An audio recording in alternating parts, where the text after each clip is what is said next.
Hello, എല്ലാവരും happy ആയിട്ട് സുഖമായിട്ടിരിക്കുന്നു എന്ന് പ്രതീക്ഷിക്കുന്നു. അപ്പൊ ഞാൻ ഇന്ന് വന്നിട്ടുള്ളത് ചെറിയൊരു സർപ്രൈസ് ബർത്ത്ഡേ വ്ളോഗുമായിട്ടാണ്. ഞങ്ങളുടെ ഫ്രണ്ട് നന്ദനയുടെ ബർത്ത്ഡേ ആണ്. അവളെ കുറിച്ച് പറയുകയാണെന്നുണ്ടെങ്കിൽ ഞങ്ങളുടെ കൂടെ 5ാം ക്ലാസ് മുതലാണ് അവള് ജോയിൻ ചെയ്തത്. അന്ന് മുതൽ ഇന്ന് വരെയും അവളുടെ സ്വഭാവത്തിലാണെങ്കിലും ശരി, ഞങ്ങളുടെ ഫ്രണ്ട്ഷിപ്പിലാണെങ്കിലും ശരി, ഒരു മാറ്റവും വന്നിട്ടില്ല. നന്ദനയുടെ ക്യാരക്ടറെ പറ്റി പറയുകയാണെന്നുണ്ടെങ്കിൽ നിങ്ങൾക്ക് ഈ വീഡിയോ കാണുമ്പോൾ ഏകദേശം അവളുടെ ഒരു ക്യാരക്ടർ നിങ്ങൾക്ക് പിടികിട്ടും. അതിൽ കൂടുതൽ എനിക്കൊന്നും പറയാനില്ല. നിങ്ങൾ ഇത് കണ്ടു നോക്കുമ്പോൾ നിങ്ങൾക്ക് മനസ്സിലാവും. അപ്പൊ ആ ഒരു ഡിഫറെന്റ് ക്യാരക്ടർ കൊണ്ട് തന്നെ ഇവക്കൊരു ഗിഫ്റ്റ് വാങ്ങുക അല്ലെങ്കിൽ ഇവൾക്കൊരു സർപ്രൈസ് കൊടുക്കുക എന്ന് പറഞ്ഞിട്ടുള്ളത് ഞങ്ങൾക്ക് അത്രയും പണിപ്പെട്ടൊരു കാര്യമാണ്. ഞാനും ആദിത്യം ചേർന്നിട്ടാണ് നന്ദനയ്ക്ക് സർപ്രൈസ് കൊടുക്കുന്നത്. അപ്പൊ എന്തായി, എങ്ങനെ ആയി, അപ്പൊ അതിന്റെ പ്രിപ്പറേഷൻസ് ഒക്കെ എന്തായിരുന്നു എന്നൊക്കെ നമുക്ക് വീഡിയോയിൽ കാണാം. നന്ദനയ്ക്കുള്ള ഗിഫ്റ്റ് ആലോചിച്ച് അവസാനം ഞങ്ങളൊരു തീരുമാനത്തിലെത്തി. ഒരുമിച്ച് ക്ലാസ് കഴിഞ്ഞിറങ്ങി. നൈറ്റ് ഡ്രസ് ആണ് ഞങ്ങളുടെ ലക്ഷ്യം. കാരണം വേറൊന്നുമല്ല, വേറെ എന്തെടുത്ത് കൊടുത്താലും അവർക്ക് ഇഷ്ടപ്പെടാനുള്ള ചാൻസ് ഞങ്ങൾ കണ്ടില്ല.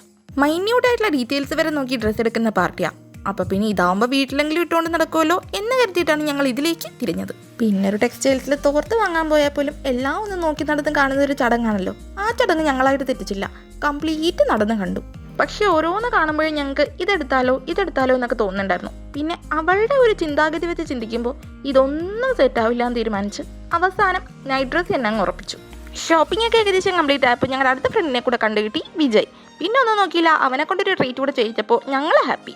ഇതൊക്കെയാണല്ലോ ഞങ്ങളുടെ ഒരു സന്തോഷം. എന്തായാലും ഇതോടുകൂടി അവളുടെ ഡ്രസ്സ് എടുക്കൽ ചടങ്ങ് ഞങ്ങൾ പൂർത്തിയാക്കി. ഇതുകൊണ്ടൊന്നും തീർന്നില്ല. ഡ്രസ്സ് മാത്രം കൊടുത്താൽ പോരാൻ തോന്നിയുകൊണ്ട് ഞാനൊരു കടുങ്കയും ചെയ്തു. വരയ്ക്കാനറിയാത്ത ഞാൻ അവളെ ഒന്ന് വരയ്ക്കാൻ ശ്രമിച്ചതാ. അവളുടെ റിയാക്ഷൻ എന്തായിരുന്നു എന്ന് കാണണമെന്നുണ്ടെങ്കിൽ വീഡിയോ ഫുള്ളായിട്ട് കണ്ടോ. വരച്ച പിക്ക് ഓക്കെ ആണോ എന്നറിയാൻ അവളെ എന്നെ നന്നായി അറിയുന്ന ഫ്രണ്ട്സിനെല്ലാം ഞാൻ ആ പിക്ക് അയച്ചു കൊടുത്തു.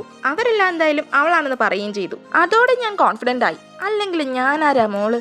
പക്ഷേ കോൺഫിഡൻസ് കുറച്ച് കൂടിപ്പോയോന്നറിയില്ല. ആ പടത്തിനെ വീണ്ടും ഫ്രെയിം ചെയ്ത് കുളമാക്കാൻ ഞാൻ തീരുമാനിച്ചു. അതിനുള്ള തത്രപ്പാടാണ് ദേ ഇത്.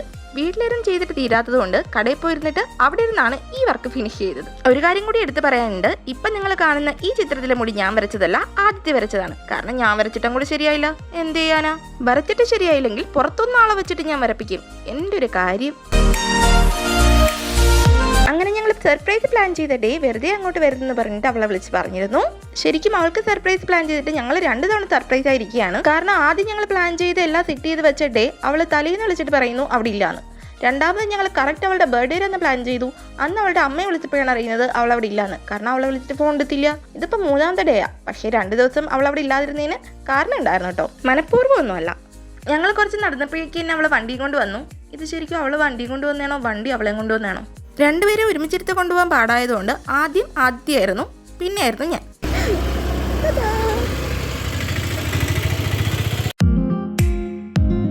എന്തോ സർപ്രൈസ് ആണ്. സർപ്രൈസുകൾ എന്നും എനിക്ക് ഇഷ്ടമാണ്.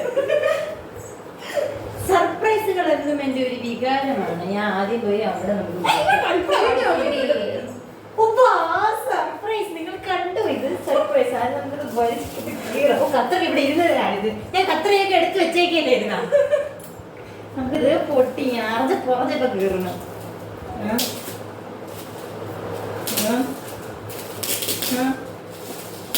ശരിന്റെ ആവശ്യമില്ലായിരുന്നല്ലോ.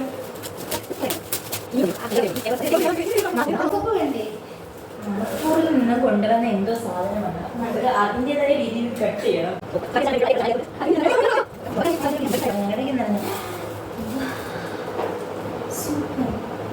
പക്ഷെ ഇതെന്റെ മുടിയിൽ കുത്താൻ പറ്റൂല.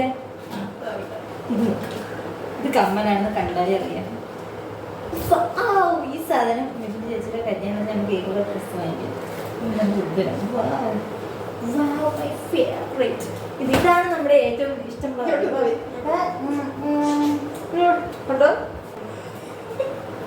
ഈ ബ്രാൻഡ് എനിക്ക് ചെറുതാണത്. എന്നാലും കുഴപ്പമില്ല. ഇത് ഞാൻ എവിടെയാണ് നിങ്ങൾ എനിക്കത് പറഞ്ഞ ഇത് ഞാൻ എവിടെയാണ്? ഒന്നേ കാര്യം അല്ലെങ്കിൽ ഫുള്ള്. ഇതാണ് എന്റെ അളവ്. ഇത് നിങ്ങൾ ഇത് എന്നിട്ട് അവന്മാരെ കൊടുത്തിരിക്കുന്നത് നോക്കൂ. ഇത് എന്ത് എക്സൽ ആണെന്ന് 3XL. അത് 2L3XL. വേണ്ട, അതിലൂടെ നമുക്ക് കടക്കണ്ട. അങ്ങനെ നന്ദന പോയി. ഇപ്പൊ തന്നെ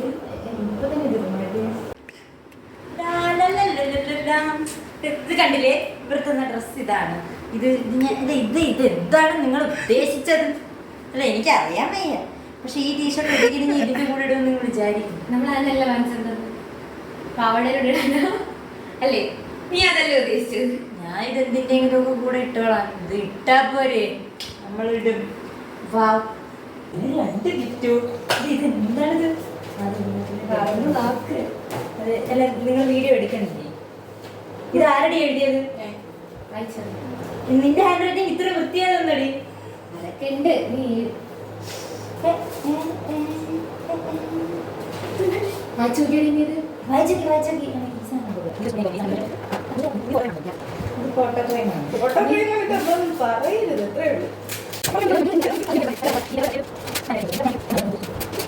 ഇനി അതിന്റെ അടി വേറൊരു പേപ്പറ.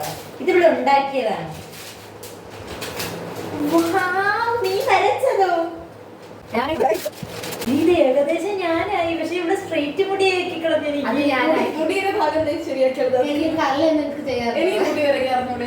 എല്ലാ പുരീകത്തിലുള്ള ആ വെട്ട അതേകളൊക്കെ വരച്ചിരിക്കുന്നത്. എനിക്ക് 2 സൈഡ് എപ്പോഴടി നുണക്കുഴി ഉണ്ടാവും. ഒരു സൈഡ് നുണക്കുഴി ഉള്ളു. അവള് പോലും ഇപ്പോഴാണ്. പക്ഷെ എനിക്ക് ഇങ്ങനെ ഒരു ഡ്രസ് ഇല്ല. നിങ്ങൾ എന്തുകൊണ്ട് ഇങ്ങനെ ഒരു ഡ്രസ് എനിക്ക് വാങ്ങിച്ചില്ല? നിന്റെ ഡ്രസ് ഈ ഡ്രസ് കൊള്ളാടി.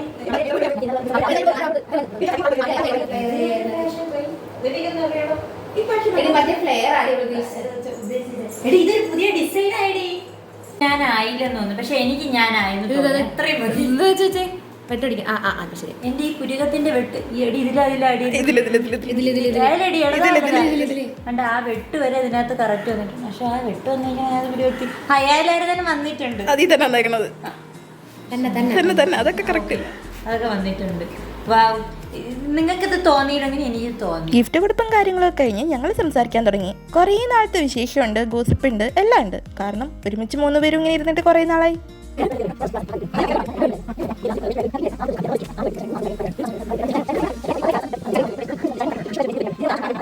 ഇനി കേക്ക് കട്ടിയൽ പരിപാടിയാണ്. കേക്കിന് പകരം ഞങ്ങളെ കൊണ്ടുവന്നത് തണ്ണിമത്തനും. ഒരു ചേഞ്ച് ആർക്കാ ഇഷ്ടമല്ലാത്ത. ഞങ്ങൾ വന്ന ടൈമിൽ നന്ദനയുടെ അമ്മ അവിടെ ഇല്ലായിരുന്നു. അതുകൊണ്ടാണ് ഈ ഒരു ചടങ്ങ് ഞങ്ങൾ മാറ്റി വെച്ചത്. ഇപ്പൊ എന്തായാലും ആന്റി അവിടെ ഉണ്ട്. കൊണ്ടുവന്ന തണ്ണിമത്തിനെ അലങ്കോളപ്പണിയൊക്കെ ചെയ്തത് ആദിത്യയാണ്. ശരിക്കും അലങ്കോളാവുമെന്നാണ് ഞാൻ വിചാരിച്ചത്. പക്ഷെ ഫൈനൽ ലുക്ക് അത് ഗംഭീരായിരുന്നു. ആദിത്യത്തെ ഡെക്കറേറ്റ് ചെയ്യുന്നതിനിടയിൽ ഞാനും നന്ദിനിയും കൂടി പുറത്ത് പോയിട്ട് ഐസ്ക്രീം ഒക്കെ വാങ്ങി വന്നു. തിരിച്ചു വന്നപ്പോൾ നമ്മുടെ വാട്ടർമെലൺ കേക്ക് ആദ്യം അടിപൊളിയാക്കി വെച്ചിരുന്നു. ഈ കാണുന്ന ബർത്ത്ഡേ ബാനർ എൻ്റെ കരവിരുതാണ്. ഷോർട്ട് വീഡിയോ അപ്ലോഡ് ചെയ്തിട്ടുണ്ട്. ടൈം ഉണ്ടെങ്കിൽ ഒന്ന് കണ്ടു നോക്കുന്നേ.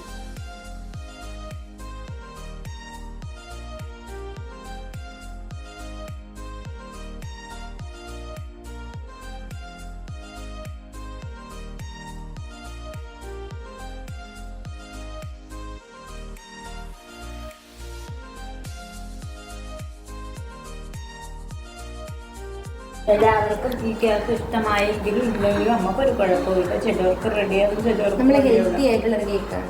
അത് തന്നെ ഹെൽത്തി കേക്ക്. പിന്നെ ഞങ്ങൾ വാങ്ങിക്കൊണ്ടുവന്ന ഐസ്ക്രീം കഴിച്ചു. നന്ദനയ്ക്ക് തണുപ്പ് ഇഷ്ടമില്ലാത്തതുകൊണ്ട് അവള് കഴിച്ചില്ല, ഞങ്ങൾ കഴിച്ചു. പിന്നെ ചോറ് കഴിക്കാതെ വരില്ല എന്നുള്ള ആന്റിയുടെ വാശി അവസാനം ജയിച്ചു. ഞങ്ങൾ ചോറും കഴിച്ചു. ഞാൻ ക്ഷീണിച്ച് ബർത്ത്ഡേ ഇത്രയും മനോഹരമാക്കി തീർത്ത ആദിത്യയ്ക്കും കീർത്തിക്കും എൻ്റെ അഭിനന്ദനങ്ങൾ. ഈ പരിപാടിക്ക് നിൽക്കരുത്.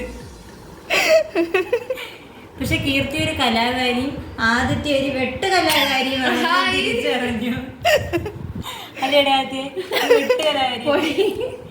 കീർത്തിയാണെങ്കിൽ കഴിവുള്ള അങ്ങനെയല്ല, കഴിവുള്ള പ്രതിഭ, കഴിവ് ഏറിയവൾ, കഴിവ്. നിനക്കെന്ത് തോന്നുന്നു പറ. എനിക്ക് ഇഷ്ടപ്പെട്ടു. നല്ല രസമുണ്ടായിരുന്നു ഇവിടെയൊക്കെ വന്നിട്ട്. നമ്മുടെ ക്രിസ്മസ് പരിപാടി തീർന്നിരിക്കുക. ബർത്ത്ഡേ പരിപാടി തീർന്നിരിക്കുകയാണ്.